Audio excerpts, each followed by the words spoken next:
and welcome to this edition of Canton Contact. I'm your host, Peg Stevens. We are finally back after determining how to navigate this COVID environment. And my first guest today is here to tell us how we all can hike with a naturalist this fall. Here with all of the details about this exciting opportunity is Canton Special Events Coordinator, Gary Marks. Gary, thank you for joining us today. Well, hi, Peg. Thank you so much for having me today. I understand that you have a very unique opportunity this fall. We can all hike with a naturalist. Yes, with everybody being stuck at home for all this time during our quarantine, we wanted to give people the opportunity to be outside and visit one of our local parks and find one of our hidden gems that we call. At Floden Park, there is a nature trail. It's about 3/4 of a mile, and it's a wetland area that was created by Canton Township years ago. And this year we're bringing out a naturalist from the Huron-Clinton Metro Parks to guide us through some of the flora and fauna that you might find out in this nature area. Now, where exactly is the nature trail located? It's at part of Floden Park, which is at the corner of Saltz Road and Morton Taylor. And if you park in the parking lot there will be markings to guide you to the actual trail area. It's not immediately obvious where this trail is, so you have to kind of get to it by walking on the track for a while. But once you're back there, it's like you're in a different world. It's beautiful, 2 beautiful ponds, all kinds of animals and plants. It's going to be a lot of fun. Oh, and when is this exciting event taking place? We're doing this on a Saturday morning, Saturday, November 14th, from 10 a.m. to noon.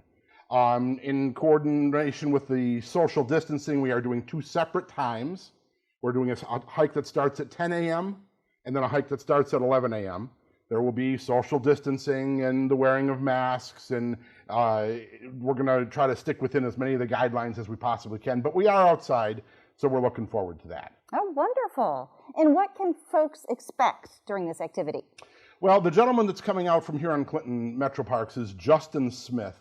He's a biologist and a teacher, and he's going to kind of walk us through the area, pointing out the things that are on this nature walk. We have there were a lot of native plants that have been planted back there. There's a lot of invasive plants that are back there that we're also going to talk about. That's a huge issue with nature trails at the moment. We're also going to do a photo scavenger hunt. People will be able to pick up a piece of paper that has pictures on it, and then they're going to find the same item out on the trail and take a picture of that. And hopefully there'll be some prizes involved in that as well. Oh, how fun. Yeah. Now, who should attend this hike? The good thing about this is this nature trail that's at Floden is completely accessible. There is no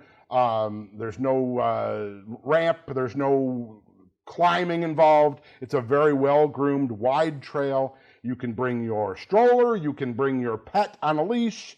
It is ADA accessible, so anyone can come to this event. Oh, wonderful. Yeah. And you mentioned that an expert will actually be speaking. Absolutely. Justin will be leading this walk through the trail. And having met with him a couple of times already, he's really, really smart. He knows all about this stuff. He is an actual wildlife biologist, so he knows what he's talking about. Oh, and why is this a special location?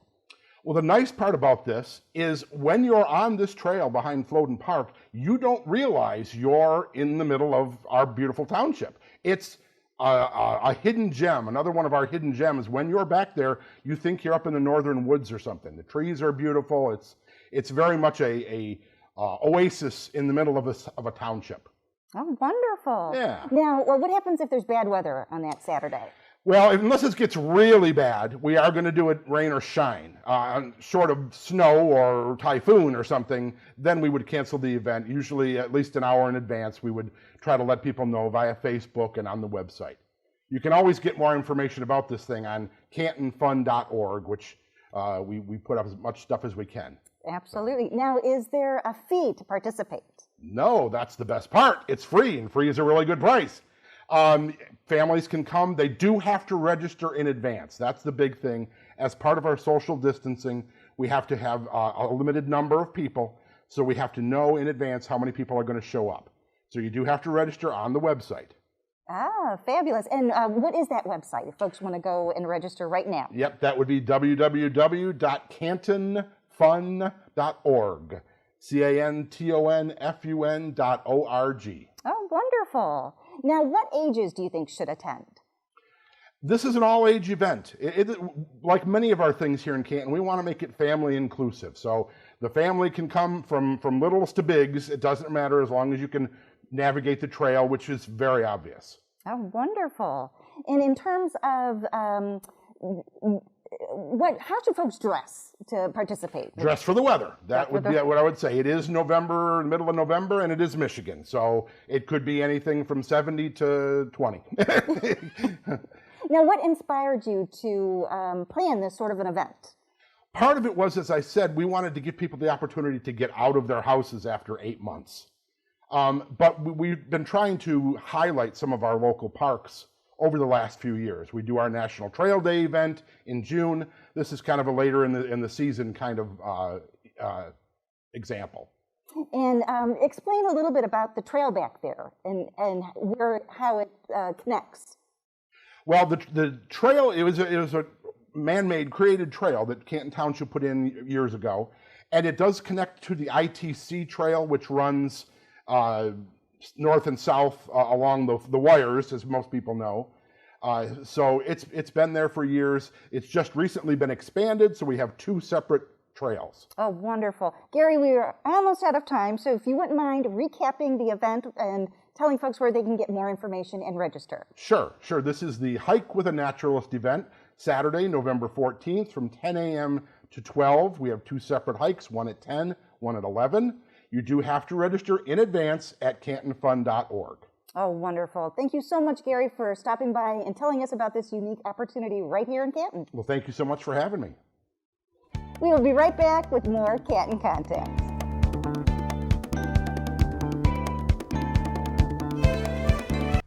Hi, I am Community Relations Officer Patty Esselink with the Canton Police Department. I'd like to take this moment to remind you to lock your vehicles.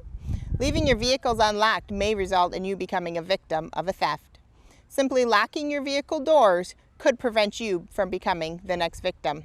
Never leave your laptop, iPod, GPS unit, purses, or wallets within your vehicle. Remember that you are the eyes and ears of our Canton community, and if you don't lock it, you may just lose it. This plus this equals this plus this and this. Don't drink and drive.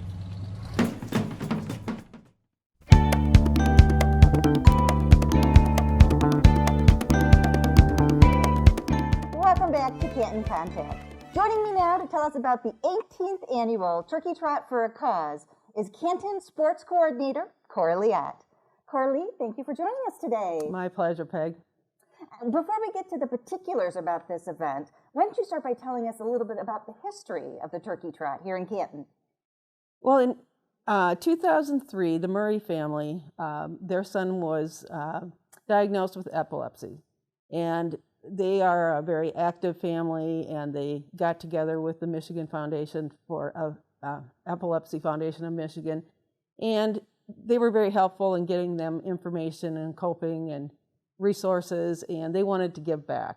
So they started this race, and their cousin is a track coach, and so he kind of helped develop the plan. And they started out with about 50 people, family members, friends. I remember, I don't remember which year it was, year 3 or 4, I went to the Pheasant Run where they were using the little clubhouse as a warming station. We were people to people, definitely not COVID friendly, but we realized then that this was a growing event and that it had to take a new turn to be a bigger and better event for Epilepsy Foundation. And now we've raised over $14,000 last year. We've had upwards of 1,500 runners on any given year. It's been a really, really family-friendly. It's so exciting to see. I recognize so many names when people are registering. It's just every year the same people keep coming back, and they're bringing friends. I had somebody from Saline register 10 people yesterday. So it's a very family-friendly, Nice little outing on Thanksgiving, but unfortunately this year we're going to have to do it as a virtual race, but we really need everyone's support, continued support with that. Oh, absolutely. And it has been such a wonderful tradition for all these years, but now we do have to change things. So what can folks expect this year? Well, we're running a week-long event, meaning you can run the event anywhere you want to run it, any day you want to run it, but hopefully you're running it between the 19th and the 26th.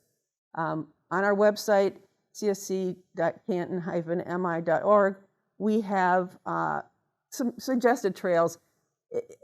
Our Wayne County has some beautiful trails available. Canton has some beautiful places to run. So whether you're going to run it in the city, whether you're going to run it in the country, just go out with your family and enjoy this, or in a safe manner. And hopefully next year we'll be back at the summit doing the same thing we've done year after year. Absolutely. But so, let me be clear, we will not be meeting at the summit this year. there you go. So nothing's taking place Thanksgiving morning. Correct. So this is a virtual event. So walk us through the process. So are there two events still this year? I'm sorry? Are there Yes. the 2 races? There still is. You can either register for the walk or for the run, or you can run the 1 mile. Whatever you choose to do is up to your personal preference. Again, you pick your course. We will have an ability for you to put your unofficial time onto the website. We're still going to have t-shirt pickup. It'll be similar to last year's shirt.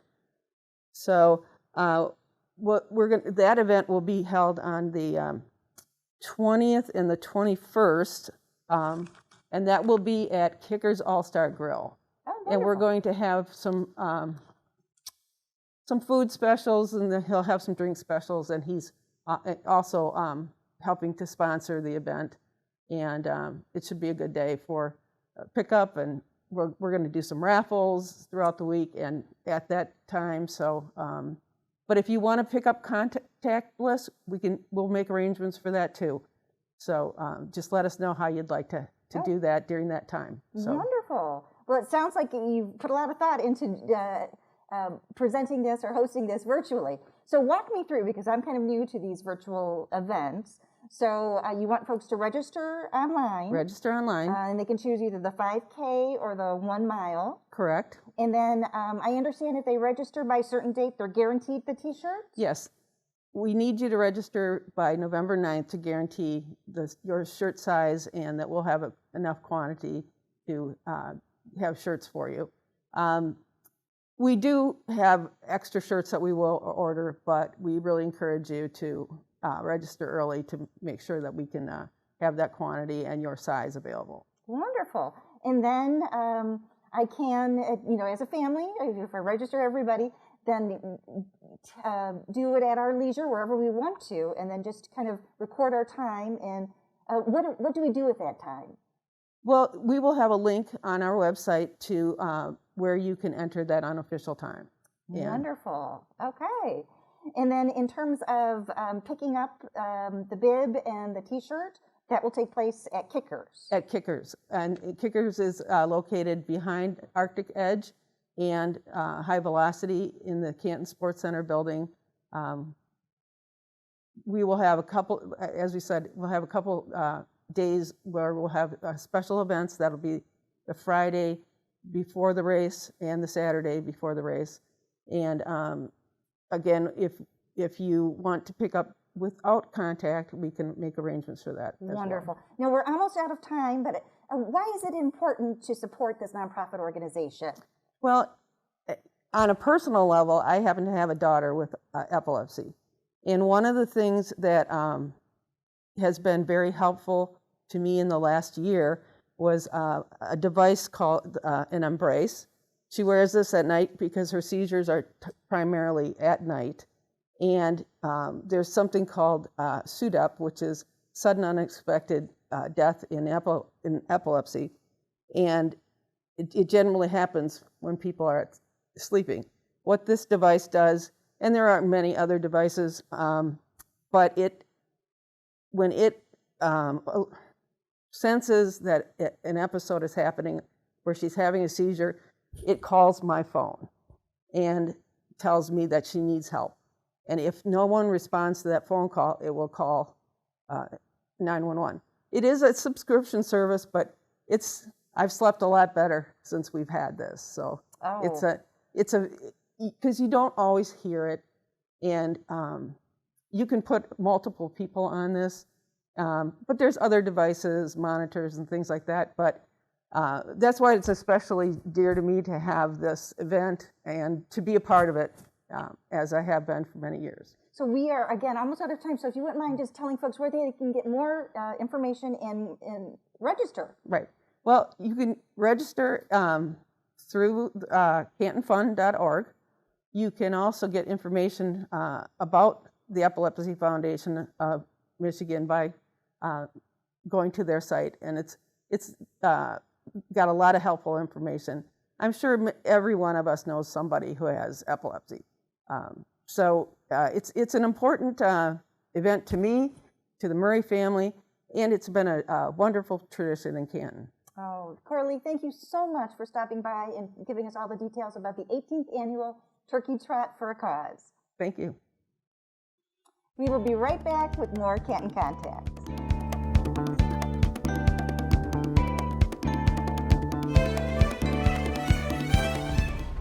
Hello, my name is Nicole Hamilton. I am one of your fire inspectors here to talk to you today about a very important topic: smoke detectors and carbon monoxide detectors. Both type of detectors are very important to have in your home and specific areas of your home. Just like smoke detection, carbon monoxide detectors should be located on each floor. The carbon monoxide detector monitors for the presence of carbon monoxide gas, which is colorless, odorless, and tasteless. The best place to put a carbon monoxide detector is in a central location outside of each sleeping area, and one on every floor. Some manufacturers make combinations, carbon monoxide and smoke detectors. Batteries must be replaced every 6 months, and detectors should be replaced every 7 to 10 years. An issue Canton Fire has had recently is people calling 911 due to chirping alarms. This chirping is to alert the homeowner that the battery is low, not that it is detecting smoke or carbon monoxide. In the case of an actual emergency, the alarms will continually sound with long beeps. And of course, if you have any fire-related questions, please contact Canton Fire Prevention at the number listed below. Thank you and be safe. Did you know that the Summit on the Park has its own free app for both Apple and Android? The app provides features such as notifications of classes, events, membership promotions, and much more. In addition, the Summit app allows members to self-check in and access calendars and facility information. So stay informed. Download the Summit app today.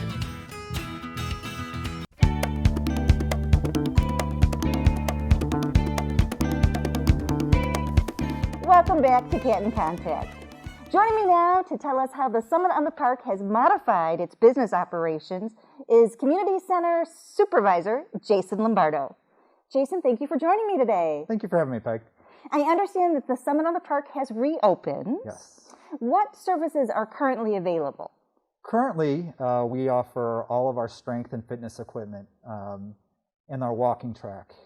We do offer fitness classes as well to members only, and as well as all the amenities that we are currently offering, the fitness center and fitness equipment. Those are to members as it stands today.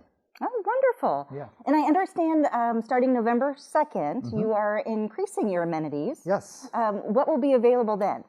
So not only will we have access to our fitness center and fitness equipment and fitness classes, we will be opening up our basketball courts just for families or individuals that want to shoot.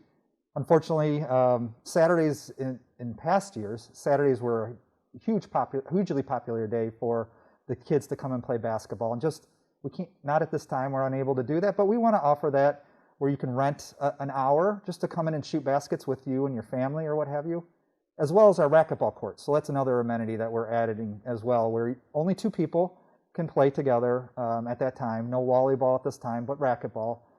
So those are 2 additions that we're adding, as well as opening up our showers in our locker room.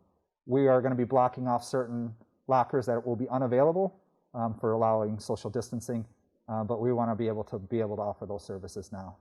So how have you modified operations to keep everyone safe?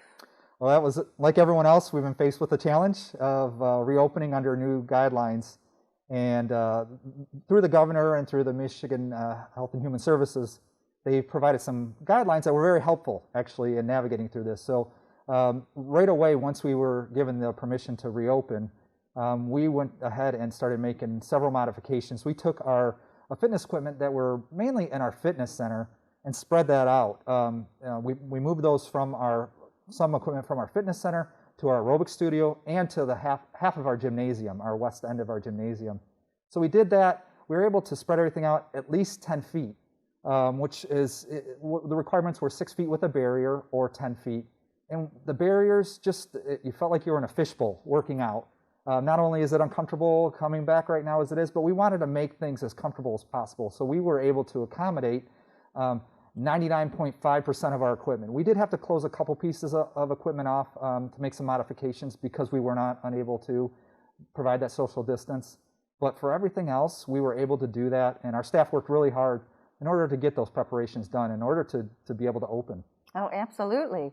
Now, is the Aquatic Center open? Aquatic Center is currently closed. Actually, we are beginning the construction of the replacement of the copper roof any day now. And then we are in the process of also closing off and replacing all of our tile as well. So currently, we're looking early next year. We don't have a firm date yet, but it'll be 2021, early 2021 when we'll be reopening that area. Now, are you currently accepting new members? Yes, we are accepting new members. And then as well, beginning November 2nd, we will allow people to drop in for the day as well. We just ask that they provide us with their most current information so that if they're an event, there is a situation where we need to contact them, we have up-to-date information as well. So drop-ins and new members are allowed. Oh, wonderful. Now, in terms of members who maybe aren't comfortable coming back, how are you handling that? Yeah, well, obviously this is a very delicate time, and we understand that people are at different points in their lives with this. So the last thing we wanted to do is to force people in any way, to force them to come back or force them, to make a decision to leave. We wanted to leave it up to the individual. So for now, we have made the decision to freeze all memberships until you return. Once you return, then we will reactivate your membership at that time. Wonderful. And I understand you have fitness classes available? Yes. So you can see our full gamut of registered fitness classes that we have on our website. We are offering approximately 40 different classes per week, and people can register and do so online. Wonderful. Jason, we are almost out of time, so if you wouldn't mind telling folks where they can get more information about the Summit on the Park. Yeah, you can visit our website at summitonthepark.org, and we have all of our information on our current reopenings, as well as the amenities that we're offering, all of our classes that we're offering, and to put you in contact with somebody if you have any more specific questions. Excellent. Oh, Jason, thank you so much for stopping by and bringing us up to date at what's happening at the Summit on the Park. Of course. Thank you, Peg. Well, that's going to do it for this edition. Thank you so much for watching. Please stay safe, and we will see you next time on Canton Contact.